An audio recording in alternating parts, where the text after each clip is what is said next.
पुरुषं महान्तम् आदित्यवर्णं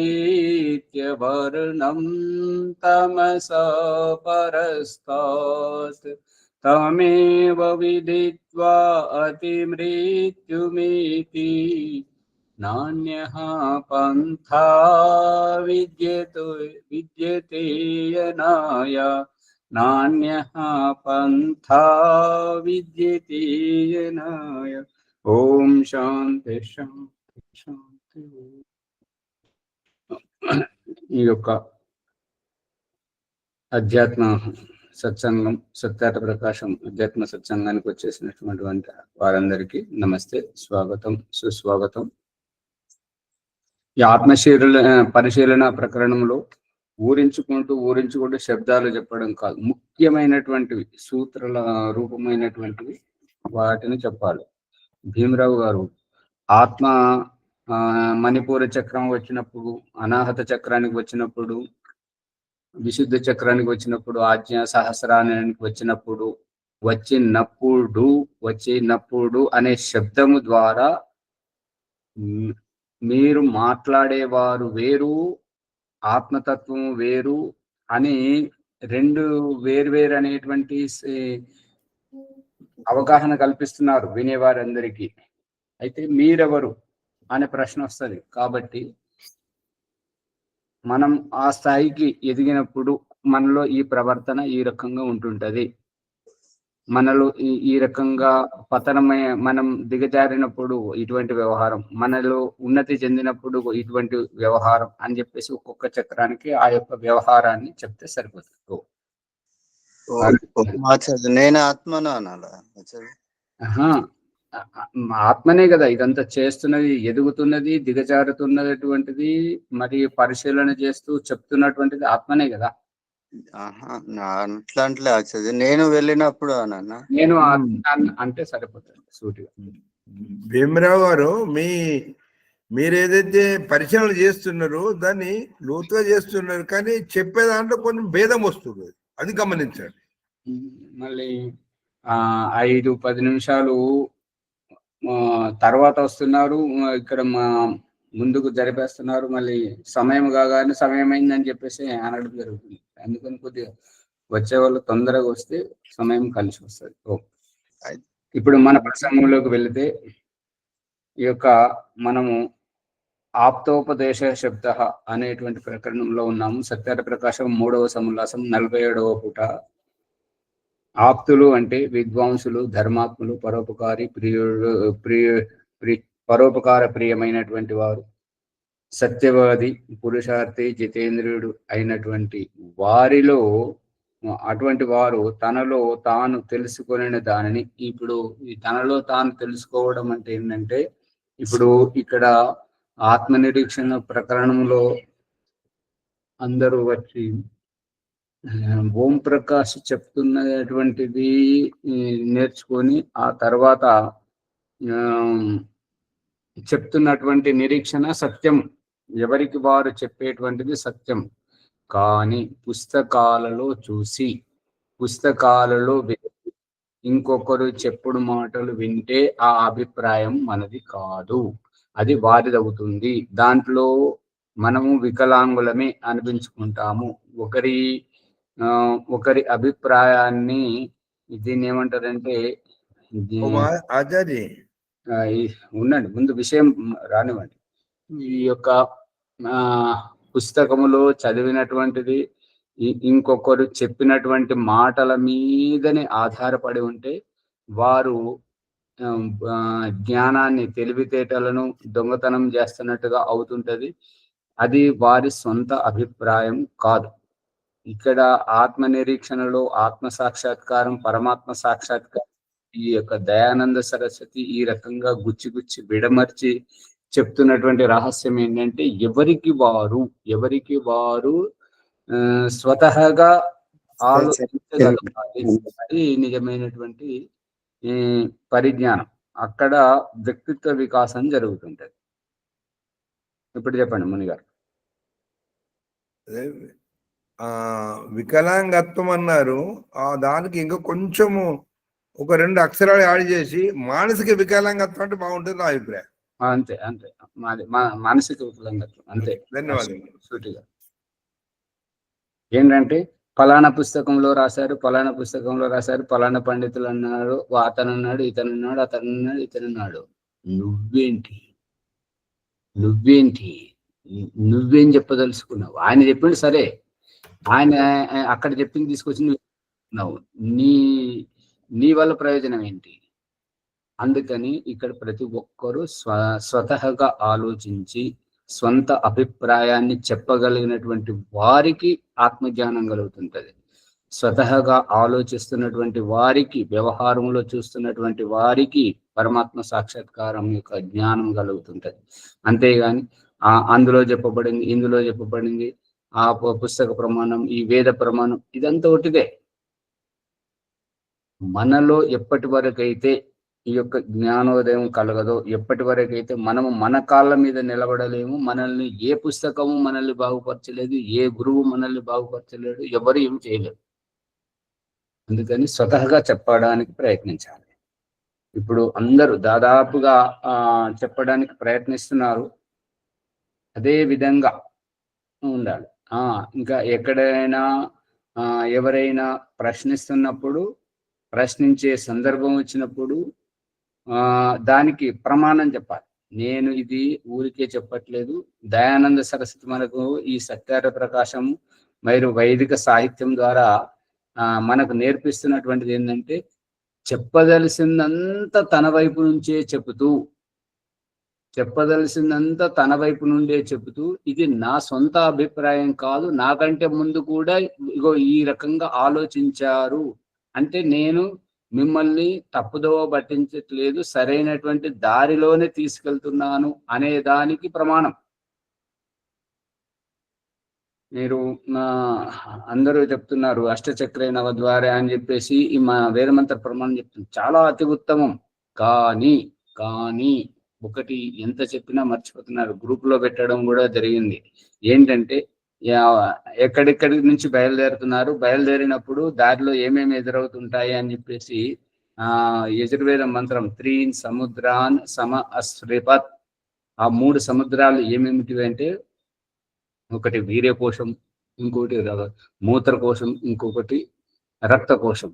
ఇవన్నీ వీటిని దాటి ముందుకు వస్తున్నట్టుగా చెప్పాలి, అనుభవపేతంగా తెలియాలి. ఇది వేదమంత్ర ప్రమాణ పూర్వకంగా. దాన్ని మీరు మంత్రాన్ని పట్టుకుంటే మంచిగా ఇంకా లోతుగా వస్తుంటారు అన్నట్టుగా. మీరు చెప్పేదానికి ఆసక్తికరంగా వింటారు, తెలివి మంత్రులు రాసుకుంటారు మీరు చెప్పేటువంటి ప్రతి విషయం. ఎందుకంటే మీరు ప్రమాణబద్ధంగా చెప్తున్నారు, హేతుబద్ధంగా చెప్తున్నారు, ఆషామాషి తమాషా కాలక్షేపం చేయట్లేదు. వేద మంత్రాలు చెప్పడం వస్తుంది, ఇంకా ఈ వేద మంత్రం చెప్తున్నారు, కానీ అది వేదమంత్రమా శ్లోకమా మీ సొంత అభిప్రాయం అనేది స్పష్టీకరించట్లేదు. ఏ వేదములు, ఏ అతర వేదమైతే కాండము, ఋగ్వేదమైతే మండలము, యజుర్వేదమైతే అధ్యాయము, సామవేదమైతే పూర్వార్చికము, ఉత్తరార్చికము, సూక్తము, మంత్రము, ఈ రకంగా స్పష్టంగా చెప్పాలి. ఇంకా అంటే ఇప్పుడిప్పుడే వస్తున్నారు కాబట్టి ఇంకా అది కూడా స్పష్టంగా చెప్పగలిగితే బాగు. అందుకే ఇక్కడ దయానంద సరస్వతి చెప్తున్నాడు ఏంటంటే, ఆప్తోపదేశ శబ్దము ఎటువంటి శబ్దం అనేది ఏంటంటే, ఆప్తులు, విద్వాంసులు, యోగ్యులు, ధర్మాత్ములు, పరోపకార ప్రియులు, అటువంటి ఈ న్యాయదర్శనం గౌతమ మహర్షి కూడా న్యాయదర్శనంలో నేను ఏదైతే అభిప్రాయాన్ని చెప్పాలనుకున్నానో ఈ అభిప్రాయం గురించి ఇదివరకు గౌతమ మహర్షి న్యాయదర్శనంలో ఆలోచించాడు. ఇదిగో చూడండి సూత్ర ప్రమాణం, తను చెప్పాల్సింది తనే. అందుకని ఈ యొక్క వేదిక మీద చెప్పేటప్పుడు అక్కడి మాటలు కాదు, కాలక్షేపంగా సూటిగా ఉండాలి. తక్కువ శబ్దాల్లో ఎక్కువ ఆలోచింపజేసేటువంటి భావం ఉంటే అప్పటిగా మిమ్మల్ని వదలరు. వాళ్ళకు ఎక్కడైనా సరే ఏదైనా అవకాశం వస్తే మొదటి అవకాశం మనకే ఇస్తుంటారు. కాబట్టి తక్కువ శబ్దాల్లో ఎక్కువ లోతుగా చేసేటువంటి భావం కలిగినటువంటి అభిప్రాయాన్ని చెప్పాలి. ఒకరి తర్వాత ఒకరు. ముని గారు చెప్పండి. ఇప్పుడు 3 సముద్రాన్ని అన్నారు, అందులో మొదటిది మూత్రకోశం తర్వాత కదా ముందు మరి వీర్యం. తర్వాత వీర్యకోశం తర్వాత స్వాధిష్టానం. స్వాధిష్టానం స్వాధిష్టానం దీనికి ప్రమాణం ఏంటంటే మూత్రాశయంలో ఏదైనా ఇది గాయమైనప్పుడు, లేదంటే గర్భాధానం చేస్తున్నప్పుడు ఏదైనా చీలికగా అయ్యి ఏదైనా రక్తస్రావమై గాయమై నొప్పి పెడుతుంటే మూత్రంతో దానికి చికిత్స చేస్తున్నాడు. అక్కడ మూత్రంతో చికిత్స చేస్తున్నాడు కాబట్టి గాయం తొందరగా మానిపోతుంటది. అందుకని కింద వీర్యకోశం ఉంటది, పైన మూత్రకోశం ఉంటది, ఆ తర్వాత రక్తకోశం. శరీరంలో అట్లా ఉండదు కదా మరి.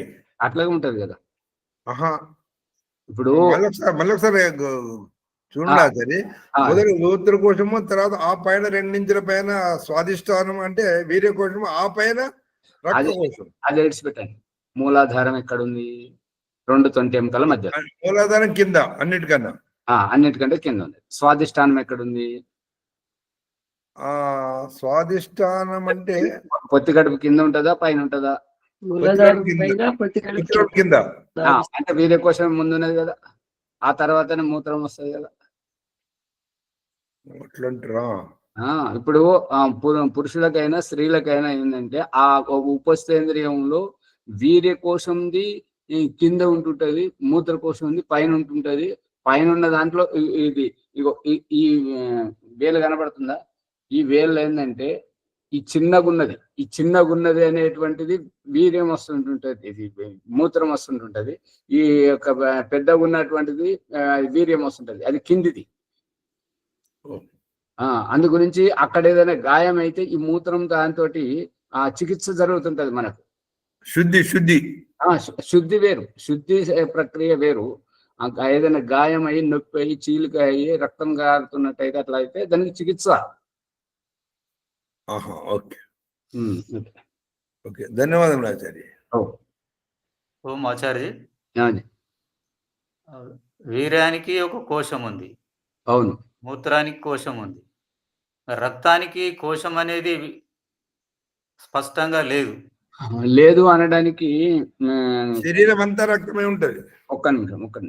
ఇది గుండె ఇప్పుడు ఏదైతే మన ఛాతిలో వక్షస్థలంలో కుడివైపుకు గుండె ఏదైతే కొట్టుకుంటుంటుందో దాంట్లో కింద కిడ్నీల నుంచి ఆ వడగట్టుకొని శుద్ధమైన రక్తం పైకి వస్తుంది. దీంట్లోకి వచ్చిన తర్వాతనే ఇట్లా ఆచార్య ఎడమవైపు, కుడివైపు కాదు, ఎడమవైపు ఉంటుంది. సరే. గమనిస్తా ఉంటారు కాబట్టి మనం రెక్టిఫై చేసుకోవాలి. దురాగ్రహం ఏం లేదు, సత్యమే ఏదైనా. ప్రభాకర్ గారు మీది ముందుగానే ఆగండి. భీమరావు గారు, ప్రభాకర్ గారు కన్వీన్. రక్తం అనేది నిరంతరంగా ప్రవహిస్తుంది. అది మీరు అనే భాష సరిగా లేదు. నిరంతరంగా ప్రవహిస్తే గుండె యొక్క అవసరమే లేదు. గుండె ద్వారానే ప్రవహిస్తుంది. గుండె ద్వారా కాదు, గుండె యొక్క అభిప్రాయాన్ని పట్టుకోవాలి. ఇట్లా పంపు కొట్టడం. ఇంక్ పిల్లర్ లో మనము ఇట్లా పీల్చుకొని ఇట్లా వదిలేస్తుంటాం కదా, ఆ రకంగా ఇట్లా ఒత్తినప్పుడేమో దాంట్లో అవకాశం లేదు కాబట్టి బయటకు వదిలేస్తుంది. మళ్ళీ ఇట్లా తెరుచుకున్నప్పుడు అవకాశం ఖాళీగా ఉంటున్నది కాబట్టి లోపలికి వస్తున్నాయి. అది కరెక్ట్. కోశం అనడము సరైనది ఉండదేమని నా ఉద్దేశం. అంతే. కోశము అంటే సంగ్రహింపబడేటువంటిది, నిలకడగా ఉండేటువంటిది. ఎంతకంత అయినా సరే. ఇప్పుడు అది సెలయేరులలో వీళ్ళు మేకలు పశువులు మేపడానికి కట్టెలకు పోయిన వారికి ఈ బతుకమ్మ పండుగ పువ్వుకుపోయినటువంటి వాళ్ళు ఏంటంటే ఆ సెలయేరులలో ఇట్లా ఇసుకని ఇటు అనుకొని మళ్ళీ నీరు తాగుతుంటారు. మనం ముంచగానే బావిలోకి వెళ్ళండి, చెరువులోకి వెళ్ళండి, ఆ బిందె ముంచినప్పుడేమో నీళ్లు దూరంగా అయిపోతుంటాయి, బిందెని ఎగేస్తుంటాయి. మనం గట్టిగా ముంచినప్పుడు నీళ్ళన్నీ బిందెలోకి పోతుంటాయి. బిందెని తీయగానే అక్కడ గుంటలాగా ఏర్పడుతుంటాయి. మళ్ళీ ఎట్లా అది గమనించారా? అంతే తేడా. అంటే వచ్చిపోతూ ఉన్నా కూడా ఒకసారి వదిలిపెట్టి ఒకసారి భీమరావు గారు చెప్పండి. ధన్యవాదాలు. ఆచార్య ఇప్పుడు స్త్రీలకు వేరే వైపు, పురుషులకు వేరే వైపు ఉంటుందా గుండె? అలానే ఏం లేదు, అందరికీ ఒకే వైపు ఉంటుంది. అందరికీ ఎడమ వైపే. ఎడమ వైపుకే ఉంటది అందరికి. ఇప్పుడు సన్మానము చేసేటప్పుడు లేదంటే కుల గౌరవం రీతిన భుజం మీద వేసుకునేటప్పుడు ఎడమ వైపు వేసుకుంటేనే అందంగా కనిపిస్తారు, కానీ కుడివైపు వేసుకుంటే అది కాదు. అది స్త్రీలైనా పురుషులైనా. దాని రక్షణ, దాని మీద మెడలు ఎడమ వైపు వేసుకోవడం ఏంటంటే గుండెకు రక్షణ. మనం వేసుకున్న వస్త్రంతో రక్షణ అనేది కాదు, కాకపోతే అది మన ఈ జేబు పురుషులకు చొక్కాకు జేబు కూడా పెడుతుంటారు కదా పైన, సుశోభితం. అంతే. అదొక సూచన చేయడం, రక్షణ. చెప్పండి. నమస్తే.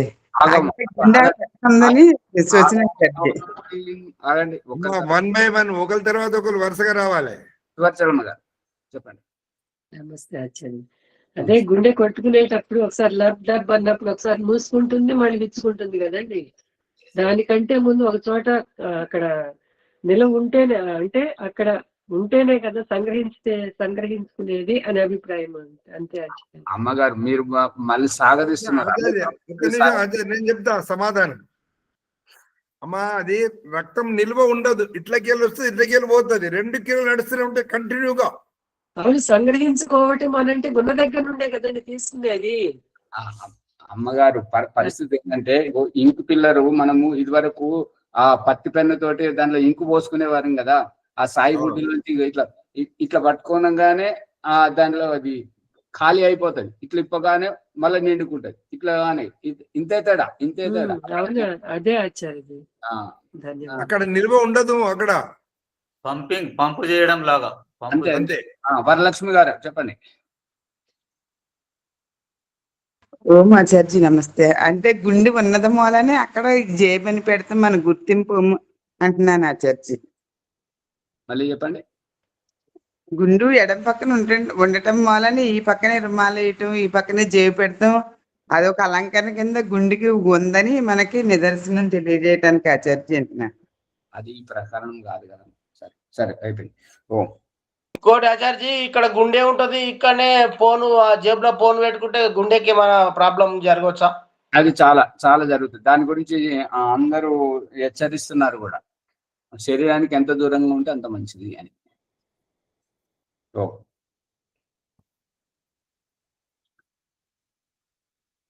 తాను సుఖపడిన దానిని ఇతరులకు చెప్పవలెనను కోరికతో ప్రేరితుడై మనుషుల కళ్యాణార్థము ఉపదేశించును. ఈ యొక్క ఆప్తుడనే వారు ఎవరు అని అంటే, తాను సుఖపడిన దానిని తనకు, అంటే దీన్ని మరొక విధంగా ఏమంటారంటే, ఆత్మనః ప్రతికూలాని పరేషాం న సమాచరేత్. మనకు ఏవైతే ఇబ్బంది పెడతాయో, మనకు ఏవైతే ఏ వ్యవహారం అయితే ప్రతికూలంగా అనిపిస్తుందో అటువంటి దానిని ఇతరులకు చెప్పకూడదు. అందుకని ఆప్తుడనే వారు ఎవరు అంటే, తాను సుఖపడిన దానిని ఇతరులకు చెప్పవలెనను కోరికతో. మనకు మంచి జరిగిందిగా ఇతరులకు చెప్పాలని. ఇప్పుడు ఈ ఫేస్బుక్ లో వచ్చేటువంటివి, వాట్సాప్ లో వచ్చేటువంటివి దాదాపుగా వాళ్ళకు మంచి జరిగింది కాబట్టి ఇతరులకు చెప్పడానికి ప్రయత్నం చేస్తున్నారు. ఎవరో తిక్కగా చెప్తున్నారు, అది వేరే విషయం అనుకోండి. అది దాదాపుగానే, అందుకే అంటున్నాం, పూర్తిగానే అనలేదు. అందుకని మనకు సుఖం కలిగించిన దానిని ఇతరులకు సుఖం కలిగించాలనేటువంటి ప్రేరణతోటి మనుషుల కళ్యాణ నిమిత్తం ఇతరులకు మంచి జరగాలి, వాళ్ళకు బాగు జరగాలనేటువంటి ఉద్దేశంతో ఉపదేశిస్తుంది. పృథివీ మొదలగు పరమేశ్వరుని వరకు గల పదార్థముల జ్ఞానము సంపాదించి అతడు ఉపదేశ అగును. ఇక పృథివీ మొదలు అంటే భూమి నుంచి మొదలుకొని పరమేశ్వరుని పర్యంతము అన్ని పదార్థముల జ్ఞానమును సంపాదించుకొని అతడు ఉపదేశిస్తుండును. ఉపదేశ అగును. అంటే దీని అభిప్రాయం ఏంటంటే, ముందు మనం తెలుసుకోవాలి, మనం తెలుసుకున్న తర్వాతనే ఇతరులకు చెప్పాలి. అదే అభిప్రాయం గురువు, అదే అభిప్రాయం తల్లి తండ్రి ఇలా యొక్క అభిప్రాయం అంది. ఎందుకంటే తల్లిదండ్రిని ముందుగా పుట్టిస్తున్నాడు, ఆ తర్వాత పిల్లలను వారి కడుపున పుట్టించి పిల్లలకు తల్లిదండ్రుల చేత బోధింపజేస్తున్నాడు. తల్లిదండ్రులు బోధిస్తే పిల్లలు నేర్చుకుంటున్నారు. వాళ్ళకు కూర్చోవడం ఎట్లా, తినడం ఎట్లా, నవ్వడం ఎట్లా, పడుకోవడం ఎట్లా, లేవడం ఎట్లా అన్ని తల్లిదండ్రి గురువు నేర్పిస్తుంటాడు విజ్ఞానం అనేది. ఇట్టి పురుషుడు జగత్తున పూర్ణుడు. ఈ రకంగా ఉన్నటువంటి ఎవరైతే ఉంటారో, ఇటువంటి అభిప్రాయంతో ఎవరైతే ఉంటారో వారు పూర్ణులు అవడానికి ప్రయత్నం చేయడం, పూర్ణులు అవుతున్నారు. అంటే సగం వెలితి నుంచి పూర్ణము అంటే సగం తెలిసినటువంటి మిడిమిడి జ్ఞానం నుంచి పరిపూర్ణ జ్ఞానం వంతులు అవడానికి ప్రయత్నించడం. ఆ పూర్ణ ఆప్తుడు అయినటువంటి వారు కేవలం పరమేశ్వరుడే. అతడే ఆప్తుడైన ఉపదేష్ట. అంటే పరమేశ్వరుడు ఆప్తుడని ఎలా తెలుస్తుంది అని అంటే, అతడు మనకు 4 వేదాల జ్ఞానాన్ని ఉపదేశించాడు కదా, అది మనుషుల మాత్రులకు అందరికీ వర్తిస్తుంటది కదా. అందుకని మన హితం కోరి మనకు ఉపదేశించాడు కాబట్టి ఆప్తుడు, పూర్ణుడు, ఆప్తుడు. అతని ఉపదేశమే వేదములు, వానినే శబ్ద ప్రమాణం అందరు. వాని వలన కలిగిన జ్ఞానమే శబ్ద జ్ఞానం. ఇక ఇప్పుడు ఎవరైతే ఈ ప్రకరణాన్ని, ఈ అభిప్రాయాన్ని బట్టి ఎవరైతే ఇతర మత సంప్రదాయాల మరియు ఇతర మత సంప్రదాయాల ధర్మ గ్రంథాలకు కట్టుబడి వేదములో ఈ రంగనాయకమ్మ అనేటువంటి తిక్కలమ్మ ఆమె చెప్తుంది కదా, వేదము చాలా పాతదైపోయింది కదా, ఆ పాత సిద్ధాంతాలు ఇప్పుడు ఎందుకు అని అంటుంది. మరి ఆమె కూడా ముసలిదైంది కదా, ముసలి ముచ్చట్లు ఇప్పుడు ఎందుకు, యవ్వనంలోనే చెప్పొచ్చు కదా. ఇది మూర్ఖత్వం అన్నమాట.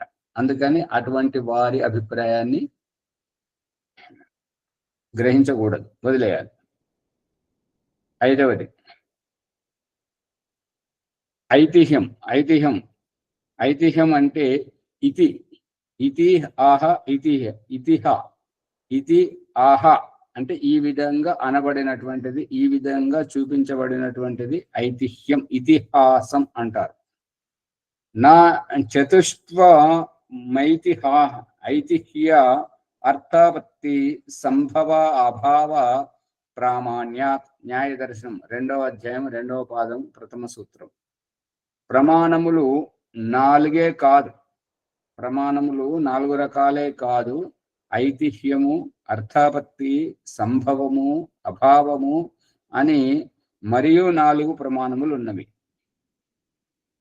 ముందు చెప్పినటువంటి 4 కాకుండా ఇంకొక 4 కూడా ఉన్నాయి. ఐతిహ్యము, అర్థాపత్తి, సంభవము, అభావం. అవి ఒక్కొక్క దాని గురించి ఇప్పుడు చెప్తున్నాడు.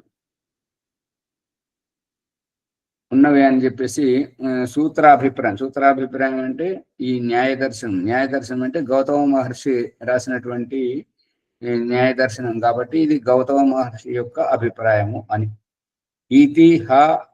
ఆశ ఇట్లుండెను, అతడిట్లు చేసెను అని తెలుపునది ఇతిహాసము ఐతిహ్యం అనబడును. ఇతిహాసమే ఐతిహ్యం అనబడుతుంది. అనగా ఒకని జీవన చరిత్రము ఐతిహ్య ప్రమాణము.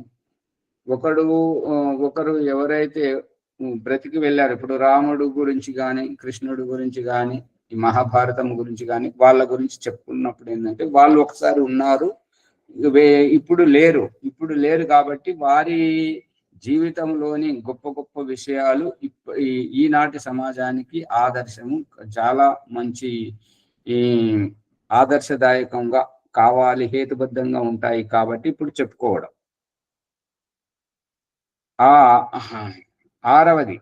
ఆరవది అర్థాపత్తి. 4 ఇదివరకు చెప్పడం జరిగింది. ఇక ఇంకొక 4 గురించి చెప్తున్నప్పుడు ఇతిహాసం గురించి చెప్పుకున్నాము. ఇప్పుడు అర్థాపత్తి అంటే అర్థాత్ ఆపద్యతే స అర్థాపత్తి. కేనచిత్ ఉచ్యతే సత్సు ఘనేషు వృష్టి సతి కారణే కార్యం భవతి. కిమత్ర ప్రసజ్యతే అసత్సు ఘనేషు వృష్టి అసతి కారణే కార్యం నా భవతీతి. ఇక ఇక్కడ ఏమని చెప్తున్నాడు అంటే కేచిత్ ఉచ్యతే, ఒకరు అంటారు ఏమనంటే సత్సు గణేషు, ఘనేషు సత్సు అంటే ఘన ఘన ఘన సుందర అంటే ఘన ఘన సుందర కరుణారస మందిర అనే గేయం ఉంది కదా, అది ఆ ప్రకారంగా ఈ మేఘాలు అనేటువంటివి ఘనముగా నల్లగా కమ్ముకొని వస్తున్నప్పుడు వృష్టి సతి వర్షం అనేటువంటిది తప్పనిసరిగా పడుతుంటది. ఇది కారణే కార్యం భవతిది. కారణం ఏంటి అంటే నల్లటి మేఘాలు కమ్ముకు రావడం కారణం. కార్యం ఏంటి? వర్షం. కిమత్ర ప్రసజ్యతే, దీనివల్ల ఏం తెలుస్తుంది అని అంటే అసత్సు ఘనేషు అంటే అసత్సు, అసత్ ముందేమో సత్సు అన్నాడు, ఇప్పుడేమో అసత్సు అన్నాడు. అసత్సు గణేషు, ఇప్పుడు నల్లటి మేఘాలు కాదు తెల్లగా ఉన్నాయి, అవి కూడా అక్కడక్కడ ఉన్నాయి, ఘనంగా లేవు. అటువంటి తెల్లటి ఎక్కడో ఒకటి కనబడుతున్నటువంటి ఆ మేఘాల ద్వారా వృష్టి అనేటువంటిది, వృష్టి అసతి, వృష్టి అనేటువంటిది రాదు, వర్షం అనేటువంటిది కురియదు. కారణే కార్యం నా భవతీతి. కారణం ఏంటంటే మేఘాలు తెల్లగా ఉండడము, అక్కడక్కడ కనిపించడము, ఇది కారణం. కార్యం ఏంటి అంటే వర్షం అనేటువంటిది నా భవతి. కార్యం ఏంటంటే వర్షం, అది వాన అనేటువంటిది కురవదు. మేఘములున్న వర్షం కురియును, కారణమున్న కార్యం ఏర్పడును అని ఒకడనిన మేఘము లేకున్నా వర్షం కురియదు అని తెలుస్తుంది. కారణం లేకున్నా కార్యం ఏర్పడదు అంటే మేఘావృతం లేదు కాబట్టి వర్షం ఉండదు అని చెప్పకయే తెలియను, చెప్పకనే చెప్పడం అని అభిప్రాయం. ఇది అర్థాపత్తి. అంటే అర్థాపత్తి అంటే ఏంటంటే చెప్పకయే చెప్పడము అని అంటే ఈ చెప్పకయే చెప్పడం అనేటువంటి ఉదాహరణ ఎట్లా వస్తుంటాయంటే, ఓ మాచారి, ఆ పిల్లలు చూస్తే తల్లిదండ్రులు ఉన్నారు అని తెలుస్తుంది. అది పిల్లలు చెప్పకనే చెప్పడం, అది దాన్ని అర్థాపత్తి అంటారు. అక్కడ ఎవరు చెప్తలేరు స్వామి, అది కాదు. ఇక్కడ ఏంటంటే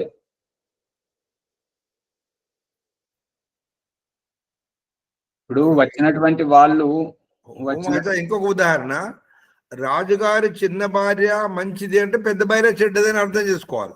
అది ఇది సూటిగా ఉంది, ఇది సూటిగా ఉంది. ఇంకొకటి చెప్పగానే చెప్తుంటారు ఏంటంటే దొంగతనం చేసేటువంటి వాళ్ళు సైగలు ఎట్లా చేస్తుంటారంటే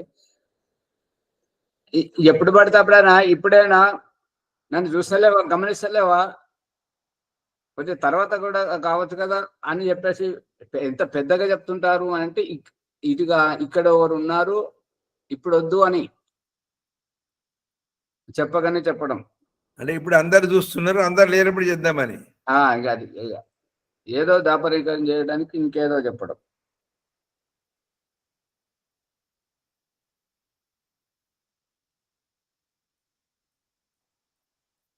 అర్థమైందా అందరికి? ఊరికే కూర్చున్నారా?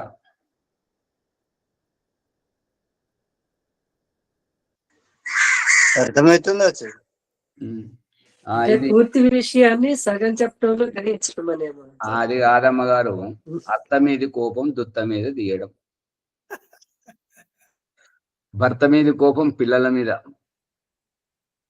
పిల్లలను కొట్టడం చేయడం చేస్తారు కదా, భర్త అనేది కొట్టలేరు కదా. ఇప్పుడు భర్తలను కొట్టేవారు కూడా కొడుతున్నారు, అది వేరే విషయం అనుకోండి. అంటే ఏంటంటే ఒక్కరి మీద ఇంకొకరి మీద చూపించడం. ప్రభాకర్ గారు ఏమన్నా చెప్పాలా? ఒక విషయాన్ని బట్టి ఇంకొక విషయం తెలుసుకుంటున్నామని అర్థం, చెప్పకనే చెప్పడం. తెలుసుకునేవారు కాదు, మనకు ఒక విషయాన్ని తెలియజేస్తున్న వారి ప్రవర్తన ఆ విషయం కాదు, దాని వెనుక ఇంకేదో రహస్యం మనల్ని స్ఫురింపజేస్తుంది. శిక్షాన్ని బట్టి ఇంకోటి ఉంది అనేది తెలుసుకోవాలి, కారణం వేరేది. అందుకే ఈ సామెత పుట్టుకొచ్చింది ఏంటంటే, వినదగునెవ్వరు చెప్పిన వినంతనే వేగపడక. ఏదైతే శబ్దాలు వినబడుతున్నాయో ఆ శబ్దాలు విని వెంటనే ఆవేశంలో పడి ఇంకా అనర్థాలు చేసుకోవద్దు. వినదగు నెవ్వరు చెప్పిన, ఎవరు చెప్పినా కూడా, ఎవరి మాటలు విన్నా కూడా వినినంతన వేగపడక, అంటే తొందరగా ఆవేశపూరితంగా ఏది చేయకూడదు అని ఆలోచించాలి.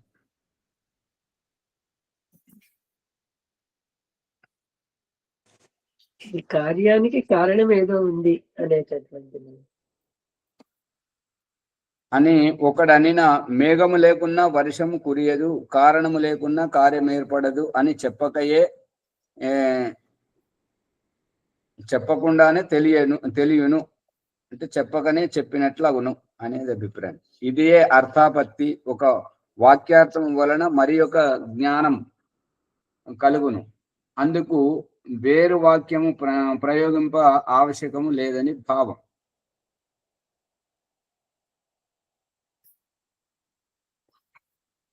నేను ఇప్పుడు రానిపో అని అంటే, ఇక్కడ నేను వస్తే వేరే వాళ్ళకు తెలుస్తుంటది, మళ్ళీ నన్ను పట్టుకుంటారు, అడుగుతారు. కాబట్టి అట్లా ఒకటి ఇప్పుడు సరిగ్గా ఉదాహరణలు వస్తలేవు. ఏంటంటే ఆ ఉదాహరణలు చెప్తే, ఆచార్య ఇప్పుడు రానిపో అంటే ఎప్పుడో వస్తా అన్నట్టు అది అర్థమవుతుంది. ఇంకా అర్థమవుతుంది. అట్లా ఇప్పుడు మా బాలరాజు గారు చెప్తుంటారు, వస్తాను. ఎప్పుడైనా రాను అని అయితే అనడు, ఎప్పుడో ఒకసారి అంటుంటాడు కలబడ్డప్పుడు. అంటే ఇక వచ్చేస్తాం, అయిపోతుంది చేద్దాం అని అంటుంటాడు. అది డీలా చేస్తాడు అన్నట్టు. ఇది వేరే అభిప్రాయం. 7వది సంభవము. సంభవతి యస్మిన్ స సంభవ. ఇంకా ఏదైతే సంభవతి అని అంటే జరుగును అనేటువంటి. ఇప్పుడు శ్యామలయ్య గారు అంటారు ఏంటంటే, మరి ఏదైనా సరే శరత్పూర్ణ మాత్రం చేద్దాం అని మొదటి నుంచే వారు నిర్ణయం మీద ఉన్నారు.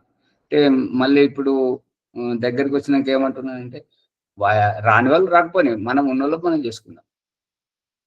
అది ఇది సంభవం. అంటే ఈ ఆశ్రమంలో కార్యక్రమం జరగడం సంభవము అనేటువంటిది నిర్ణయం, సారాంశం.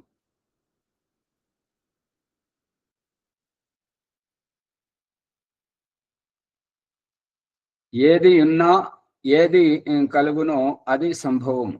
దేని వలన ఏదైతే పరిస్థితి ఉన్నదో దానివల్ల కలిగే దానిని సంభవం అంటుంటారు.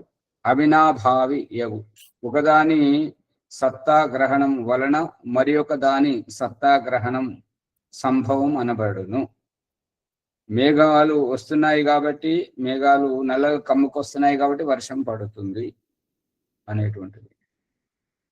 ఈ వర్ష ఋతువులో ఉష్ణోగ్రత ఎక్కువ పెరుగుతుంది అంటే వర్షం వస్తుంది అనేటువంటిది అభిప్రాయం. తల్లిదండ్రులు లేకయే సంతానము కలిగినది. తల్లిదండ్రులు లేకుండా సంతానం కలిగింది. ఒకడు చనిపోయిన వాళ్ళని బ్రతికించాను. ఒకరేమంటే చనిపోయిన వాళ్ళను బ్రతికిస్తుంటాడు అని చెప్పేసి. పర్వతము ఎత్తేను, సముద్రమున రాళ్లను తేల్చెను, చంద్రుని తునకలు చేసెను, పరమేశ్వరుడు అవతరించెను, మనుష్యునికి కొమ్ములు చూచెను, గొడ్రాలి పుత్రులకు వివాహమైనది అని ఎవడేని చెప్పినా అవి అసంభవములు. తల్లిదండ్రులు లేకుండా సంతానం ఎలా అవుతుంటారు? చనిపోయిన వాళ్ళను బతికించడం అనేటువంటిది ఏమిటి? చనిపోయిన వాళ్ళను బతికించడము అంటే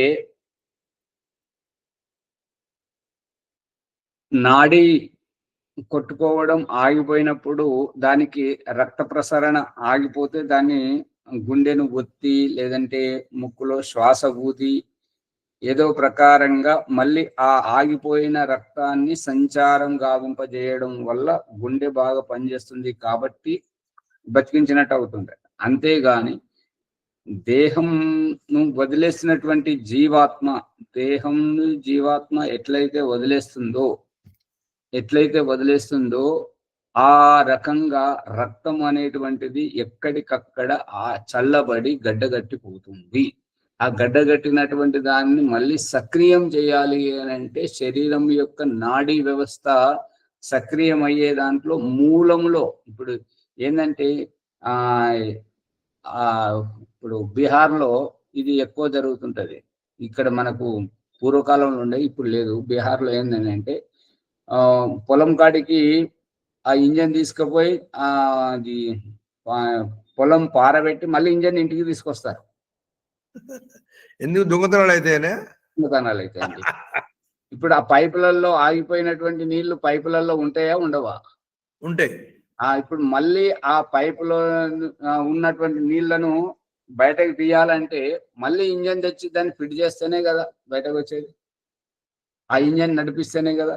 ఆ ఇంజన్ నడిపించేటువంటి ఆత్మతత్వం అనేటువంటిది భగవంతుడు ఒకే దిశను ప్రారంభించాడు. అదే గర్భాధానంలో పురుషుని శరీరం నుండి స్త్రీ గర్భాశయానికి రావడం, అక్కడ పిండము ఫలధీకరణ చెందడం, తద్వారా సక్రియమైనటువంటి చైతన్యము మళ్ళీ తర్వాత రాదు.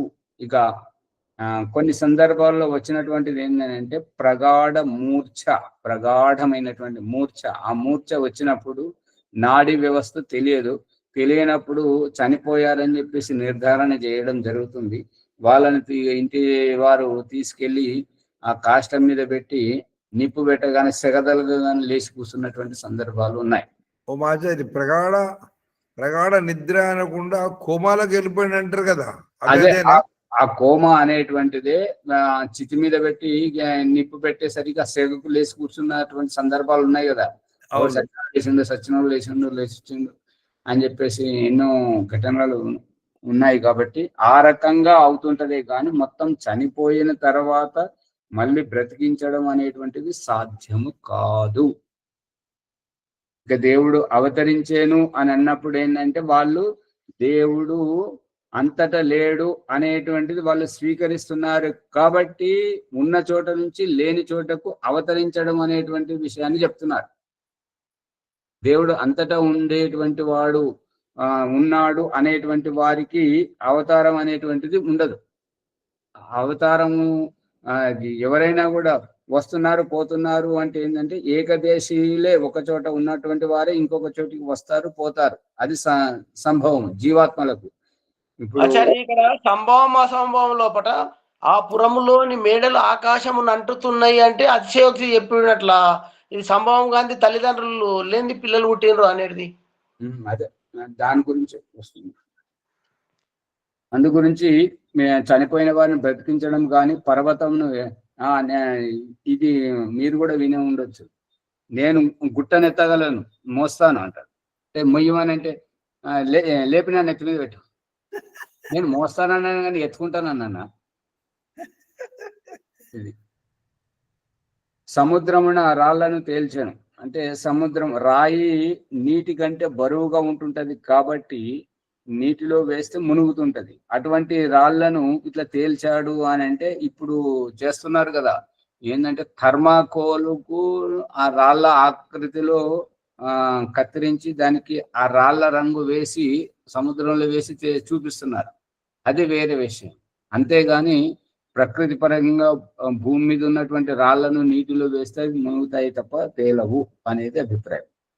చంద్రుని తునకలు చేసాను, ఇక చంద్రుడిని ముక్కలు ముక్కలు చేసిండు అని చెప్పేసి అంటుంటాడు. ఎట్లా చేసిండు అంటే నెలవంకది ఒక ముక్క, అష్టమిది ఒక ముక్క, ఈ రకంగా ముక్కలు ముక్కలు అవుతుంది కదా అంటే ముక్కలు ముక్కలు విడిగా చూపించలేవు కదా, అవి కళలు అంటారు. అంతేగాని ముక్కలు చేయడం తగదు. అంత దగ్గర ఆ చంద్రుని దగ్గరికి ఎవరు వెళ్ళలేరు, ఎవరు ఏమి చేయలేరు.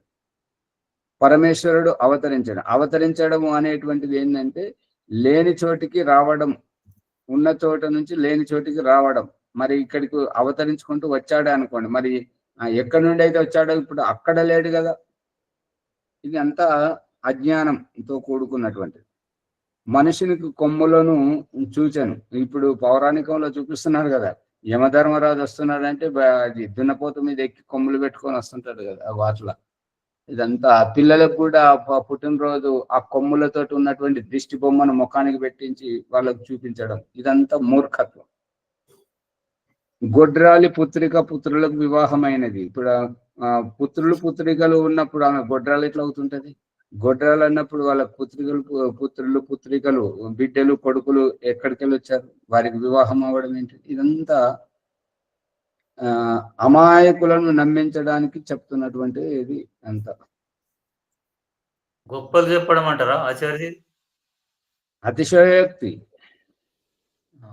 గొప్పలు కాదు దీంట్లో గొప్పదనే. హాస్యాస్పదంగా చెప్పటం. హాస్యాస్పదం కాదమ్మా, గప్పాలని కూడా అంటారు. గప్పాలు అన్న, గొప్పలు కాదు గప్పాలు.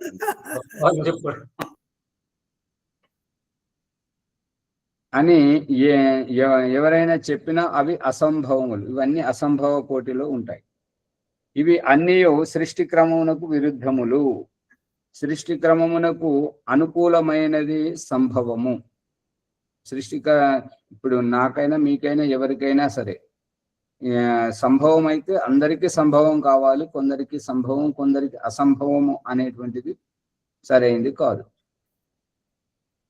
ఒకని దగ్గర ఒక రూప్యము ఉండిన అతని దగ్గర అర్ధ రూప్యము పావలా ఉండుట సంభవం. ఇంకొకరి దగ్గర రూపాయి ఉన్నది అంటే పైసా కానీ 2 పైసలు కానీ 10 పైసలు కానీ పావలా ఆటాన బారాన 90 పైసలు 99 పైసలు రూపాయి ఇవి ఉండడం సాధ్యం. ఎందుకంటే చిల్లర కూడా ఉండొచ్చు కదా అనేటువంటిది అంతటి సంభవం. ఒకరి దగ్గర గుంచెడు నూకలున్నవి అనిన అడ్డెడు నూకలుండుట సంభవం. అడ్డెడు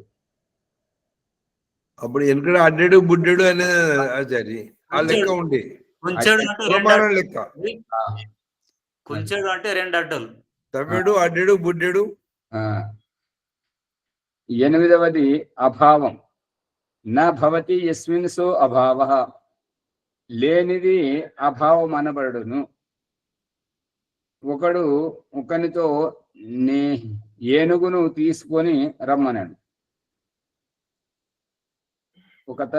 ఒకని చెప్పాడు ఏంటంటే ఏనుగు తీసుకురమ్మని. అంటే అతడు అక్కడ ఏనుగు అభావం ఉన్నది అంటే ఇక్కడ ఇప్పుడు నీళ్లు తీసుకురమ్మని, అరే కొన్ని మంచి నీళ్ళు తీసుకురారా బిడ్డ అని చెప్పేసి తల్లిదండ్రులు పిల్లలను అడిగేది ఏంటంటే వాళ్ళ దగ్గర నీళ్లు లేవు కాబట్టి ఉన్న చోట నుంచి తీసుకురమ్మని చెప్పేసి అభిప్రాయం. అదే ఏనుగుని తీసుకురమ్మన్నప్పుడు ఆ విన్నటువంటి వ్యక్తి ఏం ఆలోచిస్తున్నాడంటే ఇక్కడ ఏనుగు లేదు అంటే ఏనుగు యొక్క అభావం ఉన్నది కాబట్టి ఉన్న చోట నుంచి ఏనుగును తీసుకురావాలి అని అర్థం చేసుకొని పోయి తెస్తాడు. ఏనుగు అభావము లేకుండుటను చూచి ఉన్న చోట నుంచి ఏనుగును తెచ్చెను. ఇవి 8 ప్రమాణములు. వీనిలో శబ్ద ప్రమాణమున ఐతిహ్యము, అనుమాన ప్రమాణమున అర్థాపత్తి సంభవ అభావములను లెక్కించినచో ప్రత్యక్ష అనుమాన ఉపమాన శబ్దములు 4 మిగులును. సమయం నాస్తి.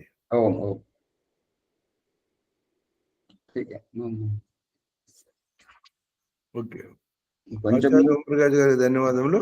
ఆరంభంలో మొదట తొందరగా వస్తే ఇంకొంచెం సమయం మిగులుతుంటది, ఇంకొంచెం చర్చించుకుంటాం.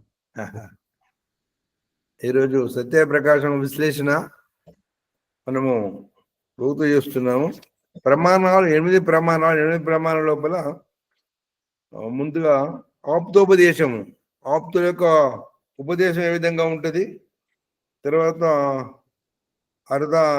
ఐతిహ్యం అంటే ఏంటిది, చరిత్ర.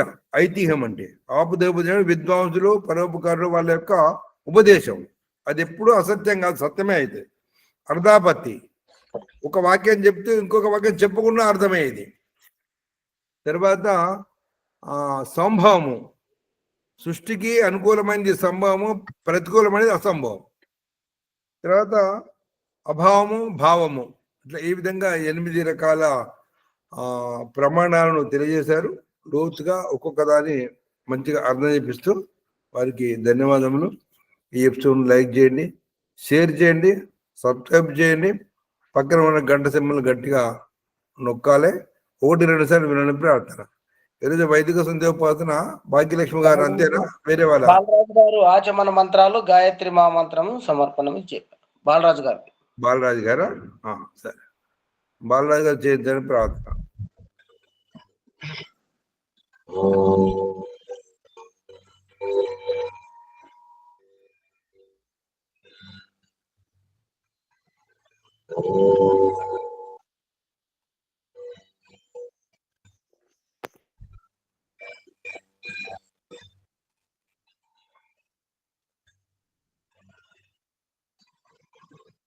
ఓం అమృతో భస్త్రనమసి స్వాహ. ఓం అమృతా పిదానమసి స్వాహ. ఓం సత్యం యశ శ్రీమై శ్రీ శ్వేతాం స్వాహ.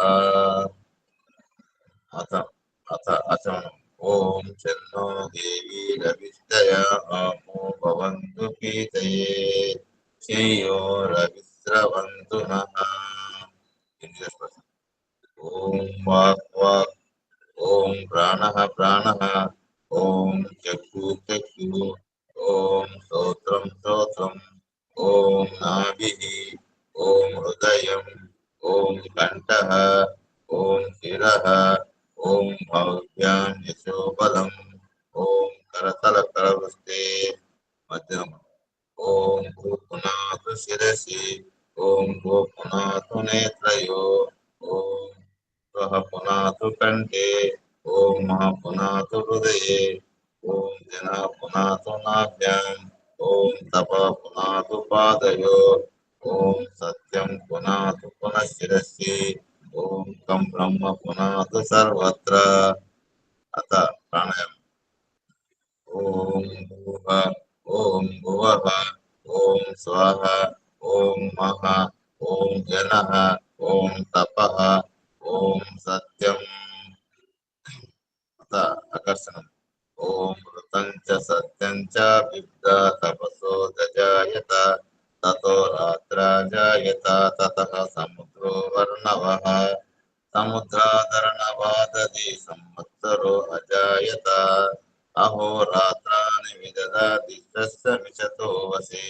సూర్యాచంద్రమసౌ ధాత యథా పూర్వమకల్పయత్. దివం చ పృథివీం చ అంతరిక్షం మధు స్వః. ఓం శన్నో దేవీ రవిష్టయా ఆపో భవంతు పీతయే శ్రేయో రవిస్రవంతు నః. అత మనసపత్.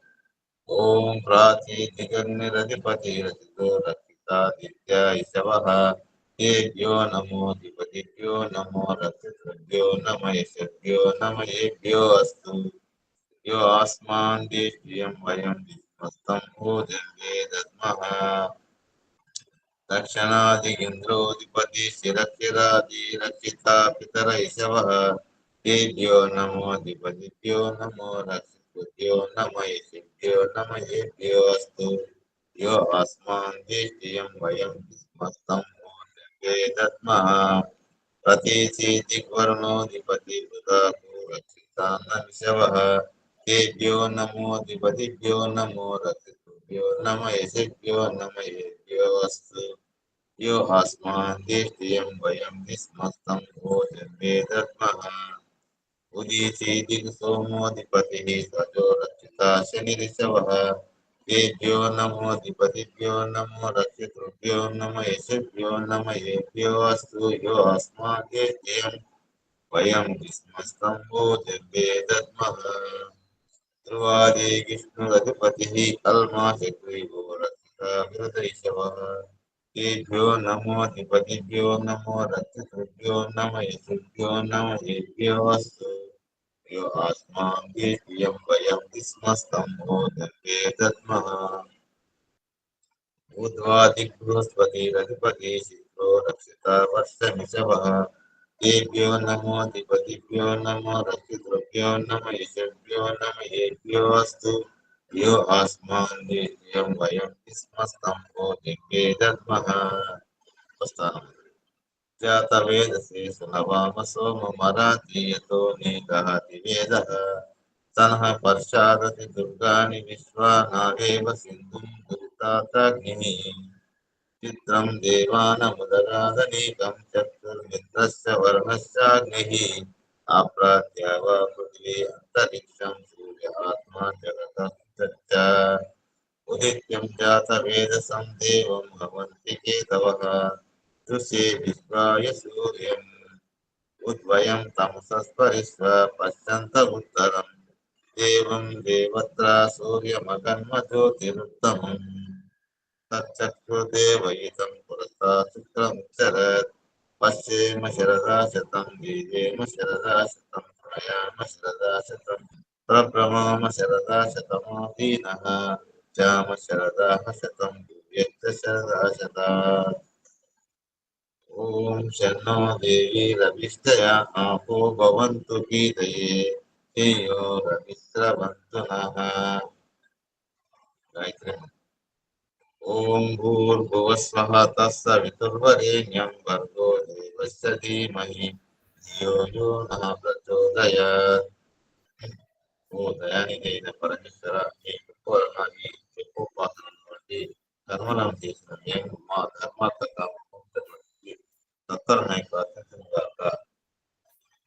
ఓం నమశ్శంభవాయ చ మయో భవాయ చ నమశ్శంకరాయ చ మయస్కరాయ చ నమః శివాయ చ శివతరాయ చ. ఓం శన్నా దేవీ రవిష్టయా ఆపో భవంతు గీతయే శ్రేయో రవిస్రవంతు నః. శాంతి పట్టు. ఓం జో శాంతిరంతరిక్షం శాంతి పృథివీ శాంతిరాప శాంతి ఔషధే శాంతి వనస్పతే శాంతి విశ్వే దేవ శాంతి బ్రహ్మ శాంతి సర్వం శాంతి శాంతిరేవ శాంతి సామ శాంతిరేవి. ఓం శాంతి శాంతి శాంతి. నమస్తే ఆచార్య. బాలరాజు గారు ఒక్క నిమిషం ఆచార్య. ఈ దిశలో అన్నిటి లోపల పరమాత్మ ఉన్నాడని ఒక దిశ, ఏదైనా ఒక దిశ గురించి చెప్పే ప్రయత్నం చేయాలా మీ వంతు వచ్చినప్పుడు. సరే సార్. తూర్పు దిశమో, దక్షిణమో, పడమరో, ఉత్తరమో, కింద, పైన ఈ 6 దిశల లోపల పరమాత్మ రక్షిస్తున్నాడు కదా. ఒక దిశలో ఏ విధంగా రక్షిస్తున్నాడు దాన్ని 2-3 సార్లు చదువుకుంటే నీకు నోటుకు వచ్చేస్తుంది.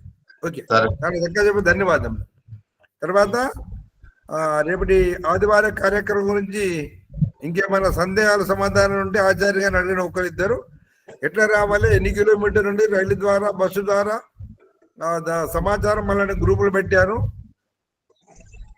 తర్వాత మన భీమరావు గారు బ్రాహ్మణపల్లి ఇప్పకాల నరసయ్య గారు ఉన్నారు కదా, వారు కూడా పెట్టాను. వారు వస్తారని అన్నారు. ఒకసారి వారికి ఫోన్ చేసి మాట్లాడు. సరే. ఎప్పుడైనా మీరు ఓంప్రకాష్ గారి దగ్గర పోతే నాకు ముందుగా చెప్పండి అన్నారు. నేను కూడా మాట్లాడతాను, మీరు కూడా మాట్లాడేది బాగుంటుంది. సరే అండి.